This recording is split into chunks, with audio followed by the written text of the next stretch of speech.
I wanna be the very best that no one ever was. Assalamualaikum warahmatullahi wabarakatuh. Selamat datang di pembelajaran online IPA terpadu untuk kelas 8 yang insya Allah soleh dan soleha serta dirahmati oleh Allah Subhanahu wa Ta'ala. Pada kesempatan pagi hari ini kita akan membahas materi tentang zat adiktif dan psikotropika.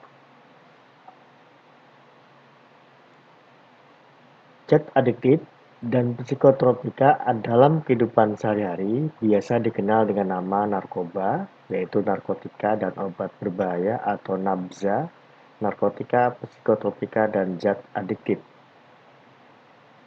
Pengertian zat adiktif dan psikotropika.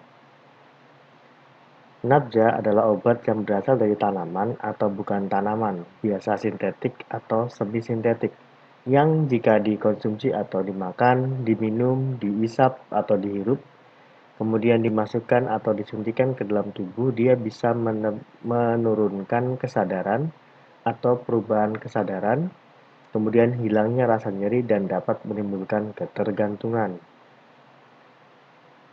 Penyalahgunaan obat jenis nabza sangat berbahaya karena dapat mempengaruhi susunan saraf, mengakibatkan ketagihan dan ketergantungan.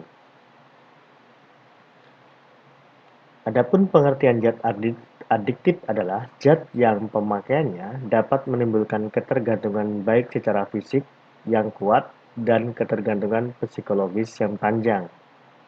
Jadi suatu zat dikatakan zat adiktif jika dia bisa menimbulkan ketergantungan fisik yang kuat dan ketergantungan psikologis yang panjang.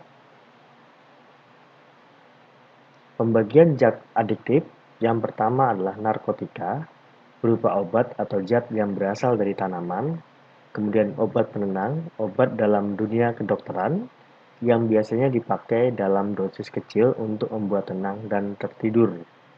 Kemudian ada alkohol, yaitu zat yang diperoleh melalui fermentasi atau peragian bahan tertentu. Kemudian rokok juga termasuk zat adiktif, ya. Jadi di sini rokok juga termasuk zat adiktif. Rokok dan dampak negatifnya. Asap rokok mengandung racun, misalnya tar, karbon monoksida, dan nikotin. Tar dapat menimbulkan iritasi pada paru-paru sehingga menimbulkan batuk dan merupakan pemicu terjadinya kanker paru-paru.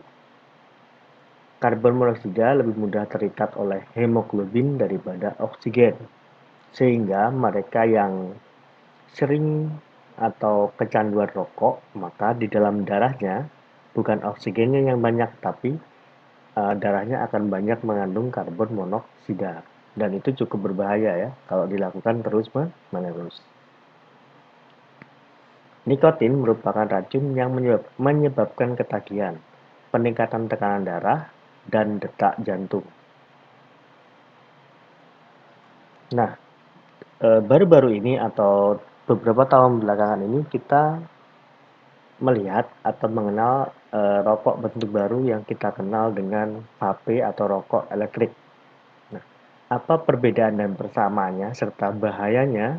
Apakah sama bahayanya dengan rokok yang dibakar atau mengeluarkan asap? Kita akan bahas pada slide berikut. Perbedaan dan persamaan rokok dengan vape. Vape disebut-sebut sebagai alternatif rokok konvensional yang lebih sehat. Keduanya memiliki beberapa persamaan dan perbedaan. Rokok konvensional adalah rokok yang menghasilkan nikotin dengan membakar tembakau, sedangkan rokok elektrik atau vape menghasilkan nikotin dengan cara memanaskan cairan di dalam sebuah alat. Sekitar 90% vape di pasaran mengandung nikotin. Efek jangka pendeknya untuk rokok yang dibakar adalah kecanduan, sedangkan untuk vape adalah kecanduan dan kerusakan paru-paru. Kenapa efek jangka pendek dari vape ini lebih banyak? Bapak akan menjelaskan nanti di belakang ya. Kemudian efek jangka panjangnya, kerusakan untuk rokok konvensional adalah kerusakan paru, gangguan jantung, impotensi, kanker, hingga kematian.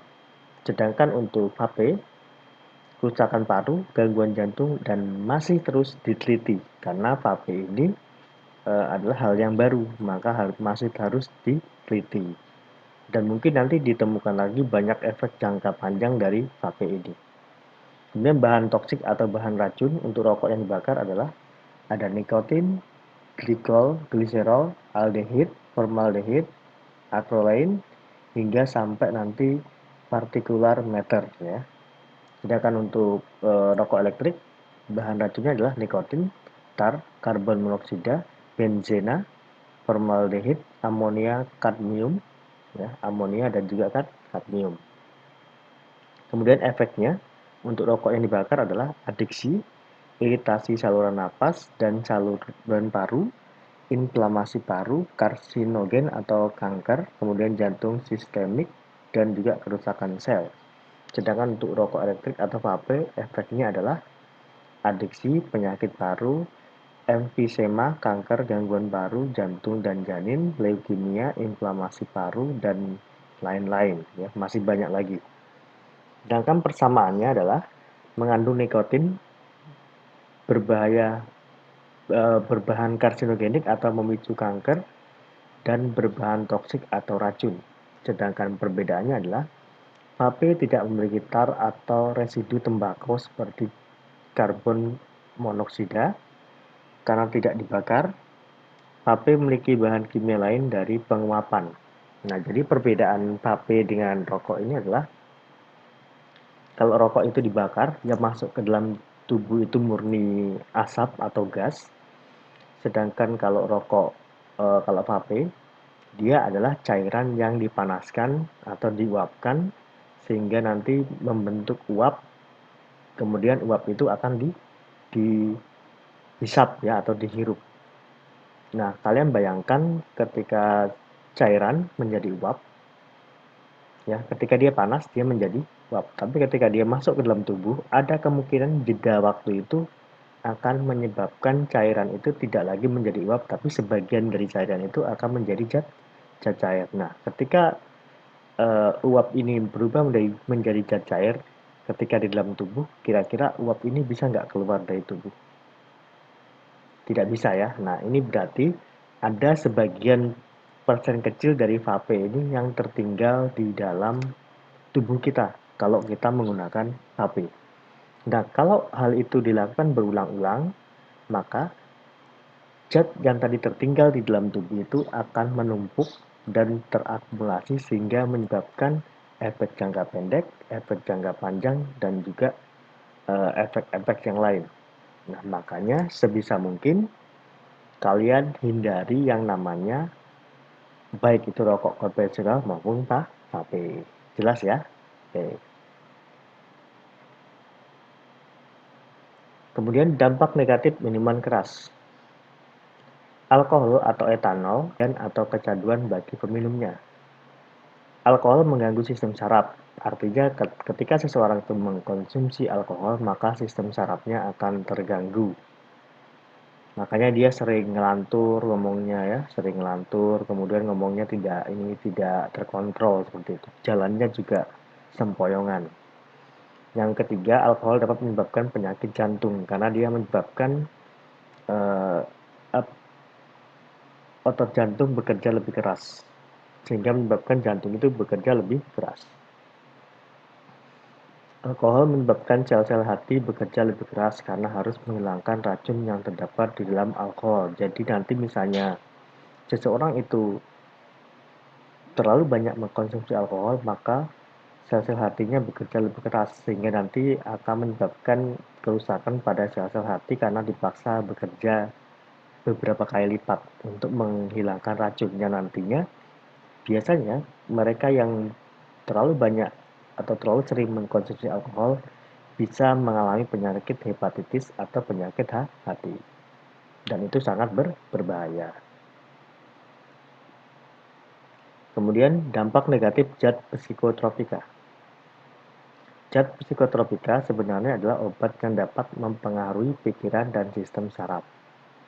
Berdasarkan fungsinya, obat ini dibedakan menjadi tiga, yaitu obat stimulan, obat depresan, dan obat halusinogen. Obat stimulan atau obat untuk merangsang otak adalah obat yang merangsang sistem saraf sehingga orang yang menggunakannya merasa lebih pede atau percaya diri dan selalu waspada. Contohnya adalah kafein, nikotin, dan kokain. Obat depresan atau obat penenang adalah obat yang dapat menekan sistem saraf sehingga pemakainya merasa ngantuk dan tingkat kesadarannya turun. Contohnya adalah alkohol dan barbiturat. Sehingga mereka yang mengkonsumsi obat depresan ini akan cenderung mengantuk dan cepat tidur ya. Kemudian obat halusinogen adalah obat yang dapat membelokkan pikiran pemakainya. Jadi misalnya dia memakai obat ini akan berhalusinasi. Misalnya dia sedang mengalami depresi, ya, dia sedang mengalami depresi atau mengalami kesedihan.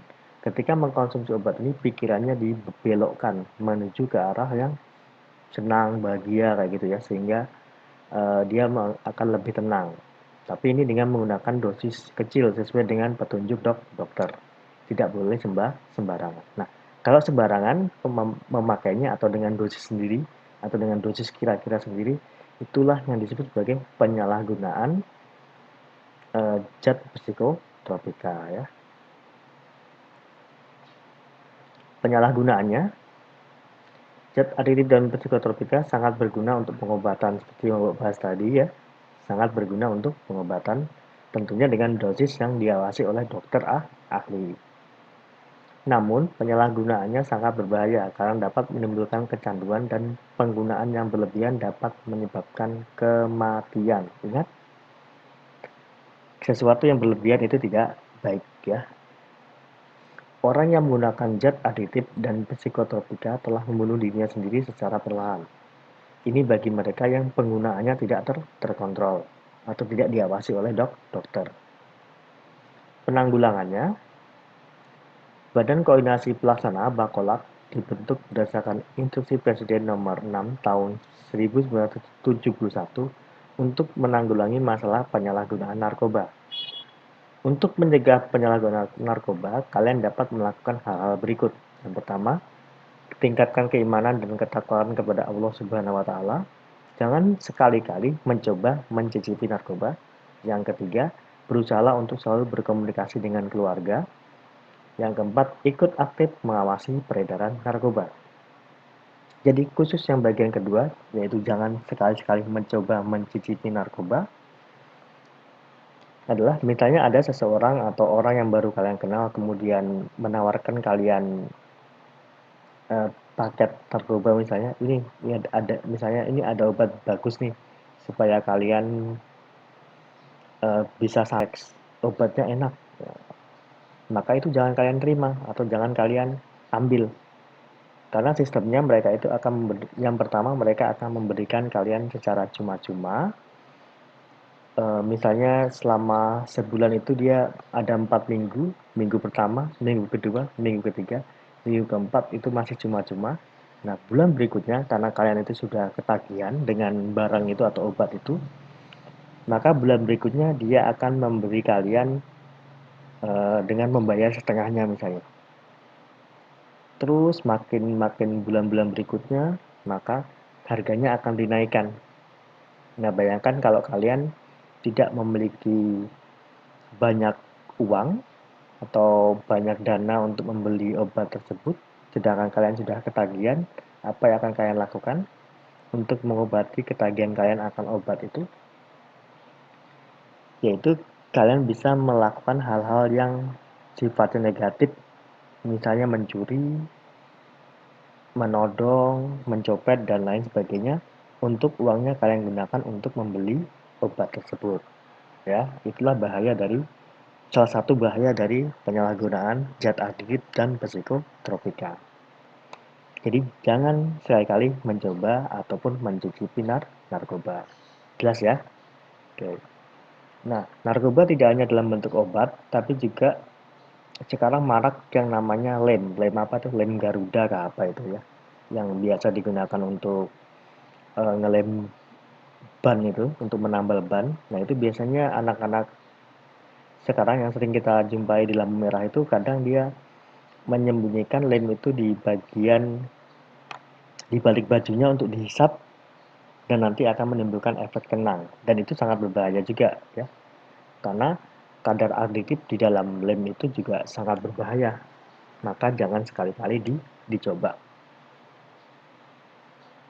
Ciri-cirinya ya bagi pecandu narkoba ciri-cirinya adalah yang pertama kalau dilihat dari kesehatan dan emosi dia akan banyak menguap walaupun tidak mengantuk, batuk dan pilek yang berkepanjangan, sering pusing, ototnya kaku, suhu tubuhnya tidak normal, biasanya merasa demam meskipun ketika kita pegang badannya dia tidak demam tapi dia akan merasa demam, kemudian diare, perutnya melilit, mata sering berair dan berwarna merah, sesak napas, takut sama air, mudah tersinggung, mulut berbau, agresif yang ditandai sering berkelahi, mabuk, senang mendengarkan musik yang keras-keras, dan emosi tidak stabil. Yang kedua, ditinjau dari segi perubahan sikap, dia sering menyendiri, menghindar dari pergaulan, menunjukkan sikap acuh artinya cuek, suka ingkar janji, malas mengurus diri, banyak menghabiskan waktu di kamar mandi. Meskipun dia takut air, tapi dia banyak menghabiskan waktu di kamar mandi, artinya adalah dia sering menyendiri ya, menyendirinya di kamar mandi. Kemudian bersikap defensif dan penuh kebencian jika ditanya, mudah bertindak dan bersikap kasar kepada orang lain, kemudian sering berbohong serta terlibat dengan tindak kriminal, yaitu mencuri, mencopet, dan merampok, tentunya untuk memenuhi kebutuhannya akan obat tersebut. Karena dia tidak punya uang, ya, uangnya sudah habis, sehingga dia akan mencuri, mencopet, dan merampok untuk dapat membeli obat tersebut. Kemudian yang terakhir adalah pemanfaatan zat adiktif dan psikotropika. Morfin biasanya digunakan untuk menghilangkan rasa nyeri hebat yang tidak dapat dihilangkan dengan obat anti nyeri biasa. Heroin atau diasetil morfin terutama digunakan untuk mengurangi refleks batuk yang lebih kuat daripada morfin. Barbiturat sering digunakan untuk menghilangkan rasa cemas sebelum operasi. Amfetamin digunakan untuk mengurangi depresi yang disebabkan oleh obat penghambat susunan saraf pusat atau analeptik. Meperidin sering disebut sebagai petidin, dimerol, atau dolantin, digunakan sebagai analgesia. Metadon digunakan sebagai analgesia bagi penderita nyeri dan digunakan. Jadi untuk terapi korban narkoba pun juga menggunakan zat adiktif dan psikotropika, namanya metadon, tapi biasanya itu digunakan untuk menghilangkan nyeri, ya, dan digunakan untuk terapi korban narkoba. Oke, mungkin itu saja pembahasan kita pada hari ini. Kurang lebihnya mohon maaf. Tetap semangat belajar, semangat menuntut ilmu. Jangan lupa berdoa dan selalu sayangi orang tua kalian. Sekian Bapak Hari. Assalamualaikum warahmatullahi wabarakatuh.